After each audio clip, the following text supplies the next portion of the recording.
Welcome back. A man with an unloaded AK-47 rifle marched back and forth in front of the Kansas City Federal Courthouse for about 30 minutes Friday morning. The man said he was rather upset with President Barack Obama's proposal to ban military-style assault rifles like his. The protester was watched closely by police during his protest march at the foot of the courthouse steps. Police said he informed them in advance of his protest. They said his weapon was checked and was not loaded, and his protest was legal. All my neighbors have either AR-15s or AK-47s or shotguns or quite a few types of weapons. Most of the country is rural people who have these things. Liberal, progressive, Democrat, socialist. Don't try to take my rights away. Now, the protester left later in the afternoon without incident. On your Money Watch, sending that letter will soon cost you more. That's because starting this weekend, the price of stamps is going up 1 cent to 46 cents. According to the U.S. Postal Service, the new 46-cent stamp will allow customers to mail letters to any location in the U.S. There's also a new first-class Mail Global Forever stamp. It will allow customers to mail letters anywhere in the world for one set price of $1.10. Well, Southwest Airline passengers have a new way to board first. Shell out $40 and you can get to your seat first. Southwest says they will let people pay to be part of their first boarding group called Group A. The airline doesn't have assigned seating and lets passengers board in 3 groups. Passengers can board first by buying a special business class ticket or joining a loyalty program. But now everyone will have that option if spots are available. And video game maker Atari has announced it's filing for bankruptcy. The company's U.S. operations wants to separate from their French parent company.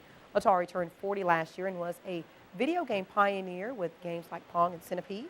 The company has changed owners several times and has had financial problems. Well, it was a good day to be outside instead of being inside playing video games. Nice day out there, Richard. Not bad today, Tamika. We had some sun, and yeah, it was cool today, but if you're out in the sun around lunch, it actually felt pretty nice for a little while. It was nice out there. Things changing again tonight, Tamika. It's getting cold. It's going to get a lot colder later on tonight. We'll talk about the forecast, but here's today's weather almanac. 28 last night, 51 this afternoon. How cool does it get tonight? And what about your weekend forecast? Weather's coming up after the break, so stick around. WVUA brings you tomorrow's headlines tonight. In tomorrow's Tuscaloosa News, get the details on Crimson Tide tight end Michael Williams at the Senior Bowl, plus a West Alabama farmer becomes a national farming spokesman. And in tomorrow's TuscaloosaNews.com web poll, what's your favorite UA sport during the spring semester? Alabama's home team weather.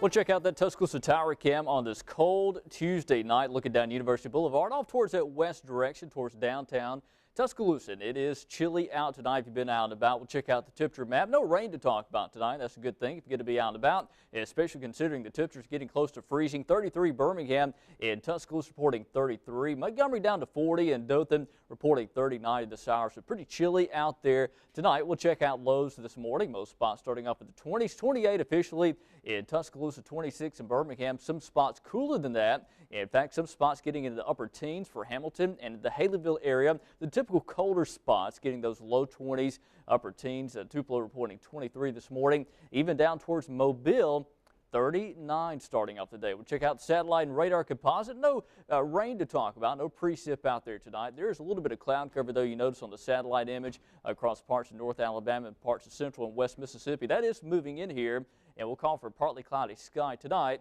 and during the day for our plans on Wednesday. Not going to rain tomorrow, though, but expect some cloud cover to swing by, I think, from time to time. Really cold stuff up north. In fact, we've seen temperatures as cold as negative 30 across parts of Minnesota, Montana, or Minnesota towards, looks like, North Dakota, getting some of those really cold readings there. In fact, below 0 readings across northern Minnesota. We got negative 13 in Eli, 3 in Minneapolis.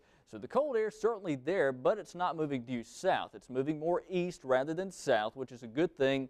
You don't want to see temperatures like that around here. We've got 33 Tuscaloosa, 49 down in New Orleans. So the forecast tomorrow, call for that partly cloudy sky, 38 at 9 o'clock in the morning, up to 50 by lunch, and mid-50s likely as we go towards 3 o'clock tomorrow afternoon. Overall, pretty nice day.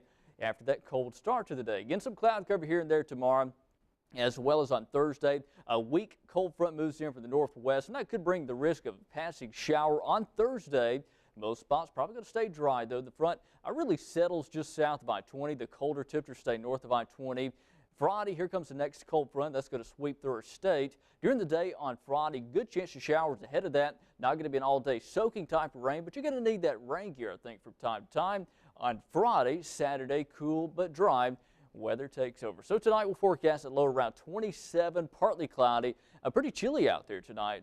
Tomorrow temperatures top out around 55, partly cloudy, and overall pretty nice day, but there will be again some cloud cover here and there. But no risk of rain tomorrow for our Wednesday plans. Mid-50s likely. Tomorrow night noticeably warmer, lows around 40. And sure, that's still cool, but it's not going to be near as cold as it has been. So as we go into Thursday, a passing shower. Friday, a good chance for showers. Rain totals on Friday, probably between about 1/4 and 1/2 inch there. Saturday, Sunday, fairly nice looking weekend, a cooler weekend. Temperatures around 50 on Saturday, 56 on Sunday. A good supply of sun over the weekend. A freeze likely during the overnight hours. Monday and Tuesday, hey, check that out. You're talking about a roller coaster ride of temperatures. We get a lot warmer on Monday and on Tuesday. By the way, here before forecast on the radio, Moody Radio, 88.9 FM and Wind 98.5. As always, checks out online, Facebook, Twitter, and our weather blog. Lots of information right there each and every day. And you mentioned the weather being a roller coaster ride. The Bama basketball game was a roller coaster ride tonight. Yes, very big ride tonight. And we've got that. We got some high school basketball for you. Central taking on Hillcrest, big rivalry in Tuscaloosa. We got that for you. And Bama basketball, Kentucky coming into town tonight. A very big game. I always say when they come to town. Could Bama get it done at home? The highlights coming up. Now, the Tuscaloosa Chevrolet Sports Update with WVUA's Gary Harris.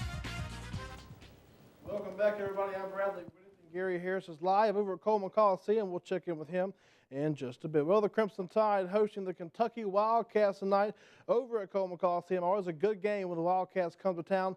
Let's take a look at how this one happened. Grant and Calipari with a little meet and greet before the game there. Well, some good friends there. We pick up the action with Lacey. He'll pass over to Randolph, and he pushes his way up to the goal, and a two-pointer right there, and Bama will still be down, but some much-needed points for the Crimson Tide. Then later, Rilliford passed over to Coop, and he sinks a three. Ring around the rosy. Bama would still be behind by a couple, and the Wildcats not letting up. Ryan Harrow gets the ball to Alex, and he dunks it in. Kentucky increases their lead. But Bama steps it up on defense. Godwin goes in for a layup, and it is denied. And then Bama going up, a dunk there. And Bama fights their way through the game. They were down at half. They went 13-9, and they come back in this game. Bama pulls out the victory by a final score of 59-55. And our Gary Harris is live at Coleman Coliseum right now as the Tide just finished up. Gary, what are your thoughts on the way the Tide came back in tonight's game? Thank you, Bradley. It's a big win with Mike Murphy, former Crimson Tide assistant coach, who called the action with me tonight. I'll tell you what, 59-55, and we don't want to make it too simplistic, but let's be honest. Noel is a dominant player, but they hold him to 4 points. He did get 10 rebounds, but Jacobs and Gay go for 18 points, 10 rebounds, and 7 blocks combined, and that's a difference in a basketball game. Co-MVPs of the game, no doubt. Maybe both of these guys kind of came of age today. You know, it's been a struggle in the post for Alabama. But tonight, against a quality team, quality athletes, a national stage, and they come through Jacobs and Gay in a big way. And Jacobs started to solidify some of that against Texas A&M on Saturday.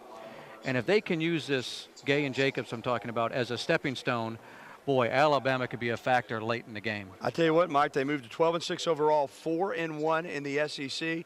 Probably still on the outside looking in as far as NCAA tournament, but they put themselves in position to get one of those berths. Well, if you believe in Joe Lunardi, which I do, the bracketologist, he had Florida, which is probably going to be a 2 seed. He had Missouri, Ole Miss, and Kentucky as a 10 seed, which means they're one of the last ones in. Right. You know, he always does this, the last 4 in, the last 4 out. Before tonight's game, Alabama was the last 4 out. And I think now that puts them back in the category last 4 in. Because regardless if Kentucky's ranked or not ranked, this is a win against Kentucky on a national stage, coming from behind in the second half. It was an exciting game, and I think this will help Alabama's cause late in the season. No doubt. Always good to beat the Big Blue. Alabama does it tonight, 59-55. For Mike Murphy, I'm Gary Harris, reporting live from Coleman Coliseum. Bradley, back to you. All right, thank you, Gary. We'll have much more on the game, including post tomorrow at 5 o'clock. Well, the Senior Bowl kicks off this Saturday in Ladd People Stadium down in Mobile. Several Crimson Tide players will show off their talent in front of the NFL coaches and their staff. Robert Lesnar getting ready for practice. There you'll see tight end Michael Williams running a route. And there's some of the players that are getting ready. There's Michael running a route there. And he's being defended by Robert Lesnar.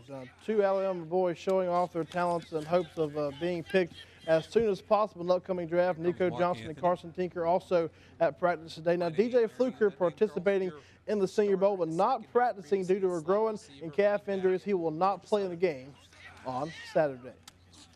Well, the defending softball national champions will begin the 2013 campaign just how they ended 2012 as the #1 team in the country. The National Fast Pitch Coach Association tabbed the Crimson Tide #1 in the USA Today NFCA preseason poll released this afternoon. The defending national champions received 25 of 31 possible first-place votes to lead the way in the top spot, while the remainder of the top 5 remain unchanged from last year's final rankings. National runner-up Oklahoma got 5 first-place votes. South California is 3rd. Arizona State is rated 4th. Oregon rounded the top 5. Tennessee, Texas, Missouri, Georgia, and LSU make up spots 6 through 10. And some prep hoops tonight. Central taking on Hillcrest. Big rivalry game in Tuscaloosa. So let's get on to those highlights. The first period action of Hillcrest was up 6-0. And here come the Hillcrest Patriots there. Rayshaw Tubbs, he gets one in, and Patriots go up by 9. Then later in the first, Central's Eddie Harris. There's the cheerleaders there supporting the team. There's Eddie Harris. He misses, but Terrence Rice fights for the loose ball, and it's put back up. Hillcrest now up 21-10. Then have a little meeting there with the team. Late in the second half, Mike Davis grabs the rebound for the Patriots and takes it coast to coast for a tough layup. Hillcrest extends their lead by 2 and will go on to win by a final score of 73-60.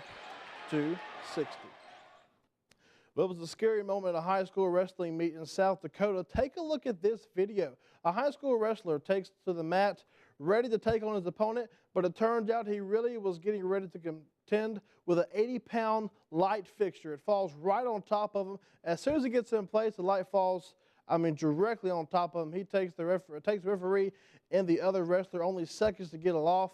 Thankfully, he escaped with only a couple of stitches in his head, but nonetheless, still a crazy sight and definitely something you don't see every day. That's a look at sports. We'll be back right after this. This has been the Tuscaloosa Chevrolet Sports Update on WVUA. Roll, Chevy, roll. Finally tonight, climbers in Cedar Falls, Iowa braved the cold temperatures to scale a frozen silo. Some climbers did it for class credit at the University of Northern Iowa. 2 of the youngest climbers say they were just there for the fun of it. Safety ropes are used to keep the climbers safe.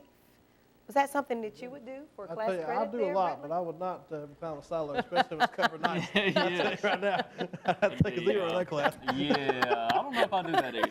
I don't think I would do it either. I couldn't do it. I physically could not do it. It's not a matter of Well, could you imagine if a big chunk of ice fell off of it? No, I couldn't. That'd be dangerous. It would be dangerous. It'd be bad for you if Bradley you're wasn't there. climbing. He wouldn't be there. He would not be getting credit. And if I put my weight on the ice, there's likely coming off the Yeah. silo. Oh, goodness, Brad. Oh, man. Playing outside today would be nice. It would Being be. outside today would be nice. It's It nice would weather be. today, Richard. It's getting cold again, though, Tamika and Bradley. We're going to deal with temperatures back close to freezing, if not just a little bit below tonight. Now, tomorrow does warm back up. Mid-50s are likely. Overall, pretty nice day. We'll have that partly sunny sky. No rain tomorrow, but Thursday, passing shower can't be ruled out. Friday, showers are likely. Then a shot of cooler weather for the weekend. At this point, the weekend not looking drastically colder, but we're just talking somewhat cooler Saturday and Sunday. Temperatures back below freezing at night. But Monday and Tuesday, hey, check